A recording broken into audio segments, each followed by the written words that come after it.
안녕하세요. 내일의 그래프입니다. 오늘도 간단히 나노엑스에 대해서 간략히 말씀드리려고 합니다. 원래는 다른 종목들도 공부를 하고 나누고 싶은데 나노엑스 내용이 굉장히 흥미로워서 조금 깊게 다뤄보고 있습니다. 오늘은 미국 증권사인 켄토가 제시한 목표 가격에 대해서 이야기를 해보려고 합니다. 또 우연의 일치인지 모르겠지만 켄토가 온라인으로 글로벌 헬스케어 컨퍼런스를 진행했는데 나녹스의 대표이사도 참여를 해서 회사의 사업 방향을 상세히 소개해 주었습니다. 본문 링크에 영상과 회사 소개 자료가 같이 올라왔으니 궁금하신 분들은 찾아보시면 되겠습니다. 어제 시트론의 공격이 있고 나서 켄토는 본문과 같이 내용의 리서치 보고서를 발간했다고 합니다. 70불 목표 주가를 다시 한번 강조한다라고 합니다. 그렇다면 이전에도 70불의 목표 주가를 제시했었고 슛 보고서에도 불구하고 70불의 목표 주가를 유지한다고 합니다. 그 이유는 슛 보고서의 근거가 빈약하다고 합니다. 시트론 보고서는 미국 식약청 510프로그램이 85%의 합격률을 보이는 쉬운 프로그램임에도 불구하고 아직도 승인을 얻지 못한 것을 예로 들었습니다. 켄토는 미국 식약청에 제출한 데이터가 이스라엘 하다사 병원에서 진행된 테스트를 기반으로 만들어졌다는 것을 예로 듭니다. 단순히 동네 병원 정도에서 나온 결과가 아니라 이스라엘의 큰 대학병원의 테스트 결과라고 합니다. 총 병상수가 1000대 정도 있는데 서울대병원이 1751병상을 보유했음을 감안하면 적당한 수의 병상수라고 판단해도 괜찮지 않을까 싶습니다. 피다 승인은 가능성이 높지 않을까 생각합니다. 두 번째 근거는 나노아크가 계약을 진행한 상대방들에 대해서 켄토가 굉장히 편하게 생각을 하고 있는 것으로 보입니다. 예시로 제가 인터넷으로 검색한 것도 대만 파트너에 대해서는 나쁘지 않다는 생각이 들었는데 켄토는 나노엑스의 담당자들과 더 깊은 얘기를 나누지 않았을까 싶습니다. 서로 회사를 조사하는 듀 딜리전스를 하면서 계약 회사들의 현황에 대해 더 구체적으로 알아보았을 것으로 보입니다. 특히 최근에 멕시코 메디컬 회사에 630대의 나노아크를 제공하는 계약을 발표하였습니다. 저는 좋게 보는 것이 이 회사들에게 기능 시연을 했을 것이고 그것의 근거로 계약을 체결했을 것이라고 보는 것이 합리적일 것 같습니다. 물론 정황 증거이긴 합니다. 앞으로 이러한 계약 발표는 더 있을 수도 있겠습니다. 여기에는 나오지 않았지만 다른 기사에서 본 세 번째 근거는 바로 기술에 대한 밸류에이션이라고 합니다. 소니가 이 기술을 개발하기 위해서 10억 달러 이상의 비용을 썼다는 점은 다들 알고 계실 것으로 생각합니다. 하지만 소니가 이 기술을 활용할 곳을 적절히 찾지 못한 것이지 이 기술이 쓸모없다는 것은 아닐 것입니다. 소니가 사용하지도 않는 이 기술을 저렴하게 나노엑스에 넘긴 것이고 나노엑스가 내부적으로 이전해오면서 굳이 높게 평가하지 않고 넘겨왔을 것이라는 것은 충분히 상상을 해볼 수 있겠습니다. 다른 근거도 있을 테지만 켄토가 나노엑스의 밸류에이션에 대해서 긍정적으로 보고 있다는 것은 알 수 있겠습니다. 그렇다면 밸류에이션 평가의 근거로는 어떤 게 쓰였을까요? 상자안을 보시면 2024년까지 15,000대의 나노엑스 기기가 설치가 될 것으로 예상을 하고 있습니다. 2026년까지 9억 불의 매출을 기록할 것으로 보고 있습니다. 하지만 이것을 토대로 70불 목표 주가가 나오는데 어떤 근거일지는 확정하기 어렵습니다. 이 자료는 나노엑스의 대표이사가 어제 온라인으로 발표한 자료를 발췌한 내용입니다. 주요 예상 스케줄이 많이 나와 있습니다. 켄토와 마찬가지로 2024년까지 15,000대의 나노아크 기기를 설치할 계획을 가지고 있습니다. 그런데 그 위를 보시면 주기적으로 반복하는 매출을 기대하고 있음을 알 수가 있습니다. 즉, 나노아크 기계를 만불에 팔고 끝나는 것이 아니라 이전 자료에서 보셨듯이 엠사스 계약을 고려하고 있습니다. 계약들을 기억하시면 대부분 최저 금액 보장을 가정하고 있습니다. 스캔당 전체 가격은 40불을 고려하고 있음을 알 수 있습니다. 이 중에 나녹스가 가져가는 금액은 스캔당 14불입니다.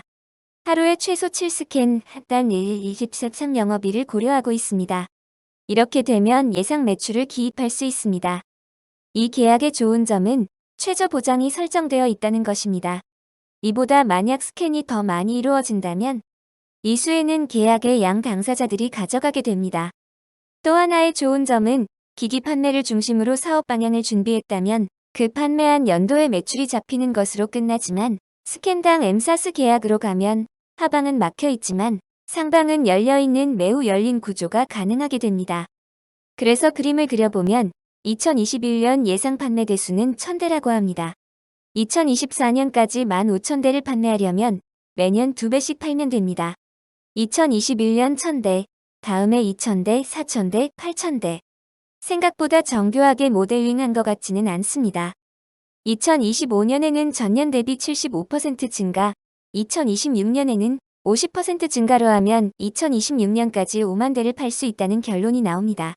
켄토는 2026년 매출이 9억 불까지 나올 수 있다고 가정을 하지만 저는 조금 보수적으로 잡은 게 아닌가 하는 생각이 듭니다. 또 한 가지 고려할 점은 위 표는 가장 최저 보장 금액만 고려한 것입니다. 제가 좋아하는 종목 중에 노보큐어라는 종목이 있습니다. 노보큐어는 전기 자극을 통해 종양의 증식을 제어하고 암세포의 분열을 막는 치료기기인 옵튠을 만드는 회사입니다. 이스라엘 회사이고 TTF라는 이 원천 기술을 개발했습니다. 종양 치료에 있어서 전통적으로 수술, 방사선 치료, 화학요법 이 세 가지가 암에 대한 기본 요법이라고 대세를 이루는 시장에서 TTF라는 새로운 대안을 제시했습니다. 그리고 굉장히 효과적인 대안입니다. 그림을 보시면 기기가 있고 저 패드 같은 부분을 머리에 부착하고 가방에 기기를 들고 일상생활을 하시면 됩니다. 사진이 다소 우스꽝스러워 보이실 수도 있겠지만 많은 암 환자들의 삶을 연장시켜준 고마운 기기입니다. 노보큐어를 뜬금없이 말씀을 드리는 이유는 세부적인 분야는 다르지만 혁신적인 의료기기로 인간의 삶을 이롭게 하는 점이 닮은 것 같습니다.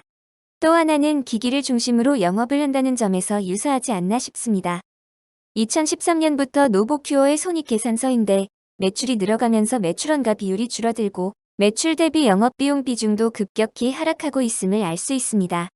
최근 12개월 매출이 약 4.1억 달러인데 현재 시가총액은 110억 달러입니다. 나누면 약 27배입니다. 내년 예상 매출 대비로는 약 22배입니다. 노보큐어는 이제서야 영업이익으로 전환되기 시작했습니다.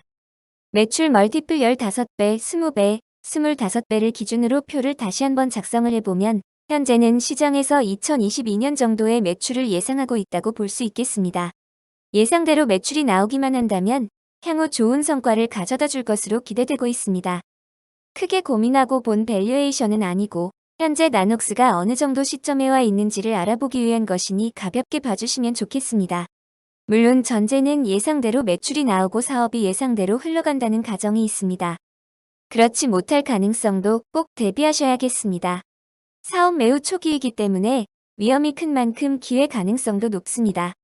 반대도 물론 가능합니다. 추가로 나녹스의 대표이사 진행했던 콜에 나온 슬라이드 몇 개를 나눠보겠습니다. 프롬에서 투의 모습인데 저 모습이 계속 가능할까 자주 되묻고 있습니다. 약 15만 불가량 하는 기존의 큐브에서 양산할 경우 100불 미만의 원가인 나녹스 큐브입니다. 여기서 나온 그림들은 실제 그림 같아 보입니다. 실제 그림이라면 우측 그림은 나녹스 아크의 시제품을 보여주는 것이 아닌가 생각을 해봅니다. 진짜 그림인지 그래픽인지 조금 애매하지만 실제 그림 같아 보이긴 합니다. 그레이가 아닌 풀컬러로 보여주면 더 좋겠습니다. 여기에 나온 엑스레이 비교 그림은 나노아크의 그림이 굉장히 좋아 보입니다. 증권거래위원회에 나온 사진보다 훨씬 퀄리티가 좋은 것 같습니다. 이 슬라이드는 3D 이미징이라고 하여 CT와 비교를 해볼 수 있는 3D 토모를 보여주는 게 아닌가 싶습니다. 우측의 사진은 어깨의 이미지라고 하는데 나쁘지 않아 보입니다. 중간에 있는 그림은 일부러 작게 한 것을 보면 아직은 완전히 보여주고 싶어 하지 않는 것으로 보입니다. 나녹스 내부적 요인으로 완전히 보여줄 수 없는 가능성일 수도 있겠습니다. 예상했던 대로 박정호 대표이사가 나녹스의 이사회 자리를 차지했습니다. 이전에도 말씀드렸듯이 대표이사가 자회사의 이사회 자리를 차지하는 것이 그렇게 빈번한지는 잘 모르겠습니다. 그만큼 내부적으로 보고 있는 이 프로젝트의 중요성을 엿볼 수 있겠습니다. 자문역들도 화려해 보이는데 제네럴 일렉트릭의 자문역이 있는 것도 의미가 있어 보입니다. 삼성, IBM의 담당자도 있습니다. 이 정도 자문역의 면면을 보고도 사기라고 주장하는 게 굉장히 대담해 보입니다. 현재 약 2.4억 달러의 현금을 가지고 있기 때문에 15,000대 아크 기기를 만드는데 부족함이 없어 보입니다. 충전된 자원을 가지고 잘 개발하고 제조하는 데 쓰이기를 바랍니다. 오늘도 들어주셔서 감사합니다.